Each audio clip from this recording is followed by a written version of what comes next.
আসসালামু আলাইকুম। আজকে শেয়ার করব একটা ডেইলি ব্লগ। আমি কিন্তু মোটেও ক্যামেরা পারসন না যে কথায় কথায় ফোন ধরবো বা কিছু। মাঝে মাঝে ইচ্ছে করে যে শেয়ার করি। যেহেতু কালকে শুক্রবার ছিল, ভাবলাম একটা ব্লগ করে ফেলি। শুক্রবার মানে আমার মনে হয় একটু পরিষ্কার পরিচ্ছন্ন সব কিছু ফিটফাট থাকবে, দেখতে ভালো লাগে। শুক্রবার আমি চেষ্টা করি সব সুন্দর করে গুছানোর। আমার কাছে ভালো লাগে, অন্য কারো ঘর গুছানো আমার পছন্দ হয় না। নিজেরটা নিজে গুছালেই আমার কাছে ভালো লাগে। এর জন্য সব চেষ্টা করি একদম ফ্রেশ করে করার। এই দিন হচ্ছে আমার শুক্রবার, তেমন কোনো কাজই থাকে না। কালকে ভালোই কাজ ছিল, তারপরও করলাম আর কি। এই যে আমার হচ্ছে হিজাব পরলেই যে একটা দুইটা চুল বের হয়ে থাকে, এইগুলো এভাবেই আমি টেনে টেনে সব ছিঁড়ে ফেলি। একটা কেকের অর্ডার ছিল, এটা হচ্ছে আমার পরিচিত একটা আপুর অর্ডারটা ছিল।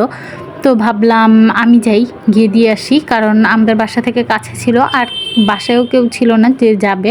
আর হুট করেই আপু যেহেতু অর্ডারটা করলো, এরপর আর কি কষ্ট করেছি, তো ভাবলাম কিছু কিনে নিয়ে যাই।